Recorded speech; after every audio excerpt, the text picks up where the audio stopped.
আসসালামু আলাইকুম। আমি ইঞ্জিনিয়ার মোকাম্মেল হক জামিল। আজকে আমি আপনাদেরকে একটি অসাধারণ ৩ তলা একটি বাড়ির ডিজাইন দেখাবো। এই ডিজাইনটি আমরা ২০১৮ সালে করি। এই প্রজেক্টটি আমাদের ২০১৮ সালে মানিকগঞ্জ আ চান্দ্রা, চান্দ্রা আপনারা যারা মানিকগঞ্জে আছেন তারা চিনবেন। সেখানে আমরা এই ডিজাইনটা ২০১৮ সালের ডিজাইনটা প্রোভাইড করি মালিককে। এই ডিজাইনটার বিস্তারিত আমি আপনাদেরকে দেখাবো। এখন প্রথমত আমি এই ভবনটা দেখতে কিরকম হবে এটা নিয়ে একটু আলোচনা করি। এই যে আপনার স্ক্রিনে যে 3D দেখতে পাচ্ছেন, এই যে এই জায়গাটা দিয়ে আমরা এন্ট্রি নিব প্রথমত। এটা হচ্ছে গ্রাউন্ড ফ্লোর। এখানে কিন্তু ওই যে দেখতে পাচ্ছেন এই পাশে একটা বারান্দা আছে, এই যে এই পাশে একটা বারান্দা আছে এবং এই যে এই পাশে একটা বারান্দা আছে। হ্যাঁ? এবং এখান দিয়ে আমরা এই কেসি গেট আ ওভারটেক করে আমরা ভিতরে কিন্তু প্রবেশ করতে পারবো। তারপরে যেমন এই যে দোতলায় যখন আসবো, ওটা তো নিচতলা ছিল, দোতলায় যখন আসবো তখন সেম এই যে এখান দিয়ে সুন্দর একটা বারান্দা দেওয়া হয়েছে ব্যালকনি। এই ব্যালকনিতে এখানে গ্লাস ইউজ করা হয়েছে যেন আপনার কন্টিনিউ আলো বাতাস ঢুকতে পারে, যেন রুমের ভিতরে কোনো গরম না লাগে। এজন্য ফুল হাইটের গ্লাস ইউজ করা হয়েছে। ইভেন আমরা যখন উপরে যাব, এই যে ৩ তলাও কিন্তু আমাদের সেম একটা ডিজাইন করা হয়েছে। মানে ground floor, first floor, second floor. Ground ফ্লোরের ডিজাইনটা একটু আলাদা যেহেতু সেফটি পারপাসে এটা আমরা ফুল গ্রিল দিয়ে দিছি। হ্যাঁ? এটা আমাদের ২০১৮ সালের ডিজাইন। তো আপনার এটা আমাদের ফুল ডিজাইন করা আছে। আমি স্টেপ বাই স্টেপ এই ভবনটা করতে আপনার কত টাকা খরচ হবে, কয় ইউনিট করেছি, বিস্তারিত আমি একটু পরে দেখাচ্ছি আপনাদেরকে। একটু ধৈর্য সহকারে ভিডিওটা দেখেন। তারপরে এই যে উপরে কিন্তু অনেক সুন্দরভাবে এই যে এখান দিয়ে একটা ডিজাইন রাখা হয়েছে। এই যে আপনারা দেখতে পাচ্ছেন। আমি স্ক্রিনে কিন্তু জুম করে দেখিয়ে দিচ্ছি আপনাদের দেখতে সুবিধার জন্য। এই যে এখান দিয়ে ব্যালকনির উপরে সুন্দর একটা ডিজাইন করা হয়েছে। তো এটা হবে ছাদের উপরে। আবার ছাদের উপরে এবার যে আপনি গাছ লাগাতে পারবেন, গার্ডেন। তো এখন না আমি আপনাদেরকে এই ভবনের ফ্লোর প্ল্যানটা দেখাই যে আপনার এখানে কয়টা রুম, কি আসার বিষয় হচ্ছে। আপনার স্ক্রিনে দেখতে পাচ্ছেন যে এটা হচ্ছে ground floor, first floor same. আমি একটু ভবনটা যেন আরেকটু সুন্দর করে দেখতে পারেন, আমি এজন্য একটু আপনাদেরকে কালার কম্বিনেশনটা নিয়ে আসি।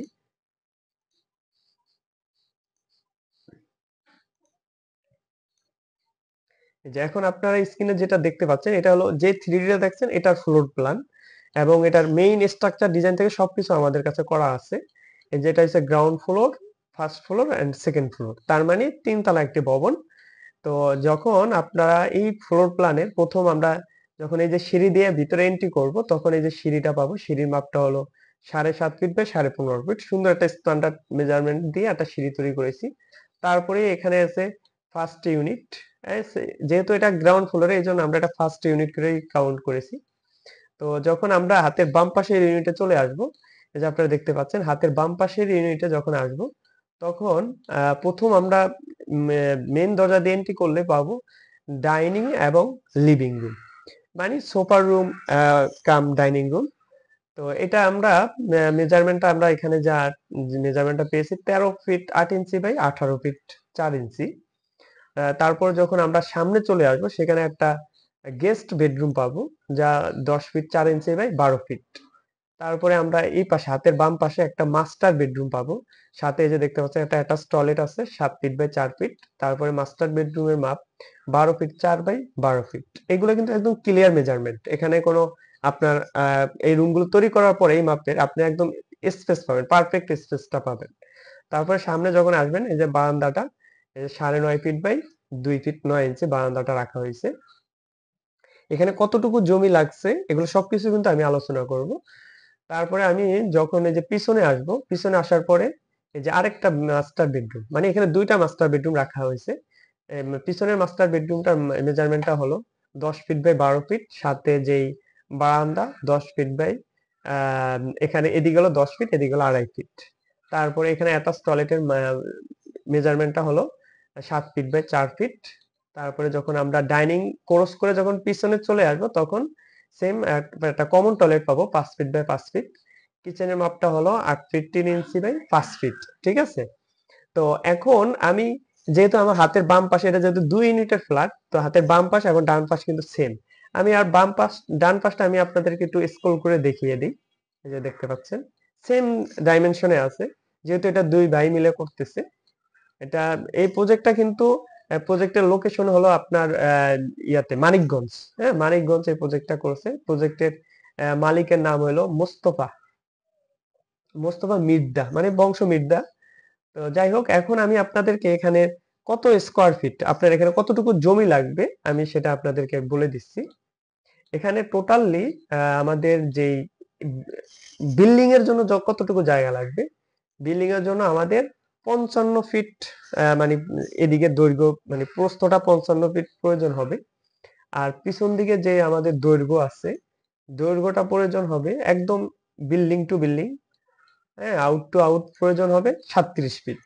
মানে আপনার সামনে থেকে পিছনের দিকে লাগবে 37 ফিট, আর আপনার এদিকে এদিকে লাগবে 55 ফিট। এখন একটা কথা, সবাই তো জানেন যে একটা ভবন করতে গেলে আপনি একদম সম্পূর্ণ জায়গাতে আপনি ভবন করতে পারবেন না। তাহলে সেই ক্ষেত্রে আপনাকে কি করতে হবে, তাহলে আপনাকে এই 55 সাথে আরো 6 ফিট যোগ করবেন। তো আপনার যদি 61 ফিট জায়গা হয় তাহলে আপনি এদিকে প্রস্থটা আপনি 55 ফিট নিতে পারবেন, কারণ এই পাশে 3 ফিট ওই পাশে 3 ফিট জায়গা ছাড়তে হবে, মানে এতে তো আপনি ভালো আলো বাতাস পাবেন না। তারপরে যখন আপনার এখানে যদি 37-এর জায়গায়, 37 ফিটের জায়গায় আপনি যদি আরো 6 ফিট জায়গা বাড়িয়ে নেন অথবা আরো 8 ফিট জায়গা বাড়িয়ে নেন, তাহলে কিন্তু আপনার এই যে ভবনটা দেখতে, এই যে সামনে দিয়ে চলাচল করার জন্য, সামনে দিয়ে একটা ফুলের বাগান করার জন্য সুন্দর একটা পারফেক্ট স্পেস চলে আসবে। তাহলে আপনি যদি এই 37-এর জায়গা যদি আরো 6 ফিট, মিনিমাম 6 ফিট, যেমন এটা 43 ফিট হইতে পারে বা 45 ফিট যদি নেন, তাহলে আপনি ভবনটা কিন্তু সুন্দর মতো করতে পারবেন, কারো জায়গায় যায় ফাউন্ডেশন দেওয়া লাগবে না, কারো জায়গায় যায় কোনো ঝামেলা করা লাগবে না। তো এখন আমি চলে আসি যে এই ভবনটাতে টোটাল কত স্কোয়ার ফিট আসবে, যেমন আপনি এটা ছাদ দিয়ে কত স্কোয়ার ফিট দিয়ে ছাদ করতে পারবেন। টোটাল 1982 স্কোয়ার ফিট, 0.58, মানে আপনি বলা যেতে পারে 1983 স্কোয়ার ফিটে আপনি ছাদটা মানে সিঁড়ি সহ টোটাল আপনার ছাদ ঢালাই হবে 1983 স্কোয়ার ফিট। আচ্ছা, এখন আমি আপনাদেরকে এই যে ভবনটা আপনি 3 তলা যদি কমপ্লিট করেন, বা আপনি যদি এটা 3 তলা ফাউন্ডেশন নিয়ে 1 তলা কমপ্লিট করেন, তাহলে কত টাকা খরচ হবে এখনই আপনাদেরকে আমি সেই হিসাবটা দিয়ে দিচ্ছি।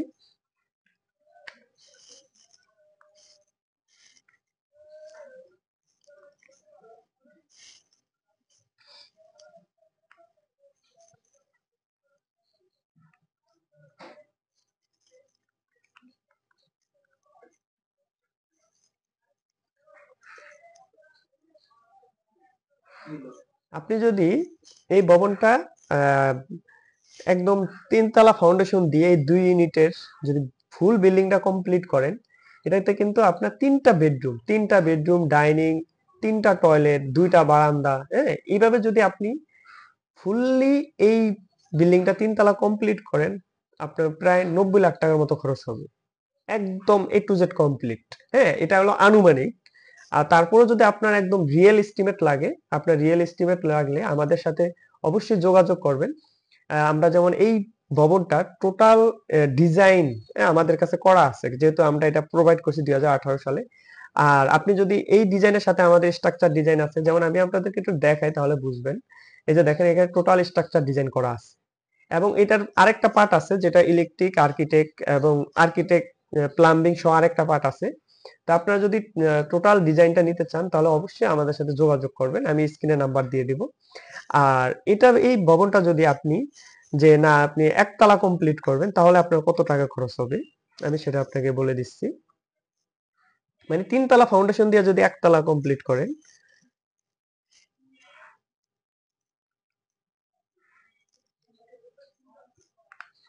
আপনি অ্যারাউন্ড কম বেশি হতে পারে, যেহেতু আমি এটা আপনাকে আনুমানিক দিচ্ছি, এটা ফাইনাল এস্টিমেট না। ফাইনাল এস্টিমেট নিতে হলে আমাদের থেকে যদি আপনি সম্পূর্ণ ডিজাইন নেন, তাহলে আমরা একটা ফাইনাল এস্টিমেট দিয়ে দিব, একদম কত টন রড লাগবে, কত ব্যাগ সিমেন্ট লাগবে, কত হাজার ইট লাগবে, ডিটেলস আপনাকে দিয়ে দিব।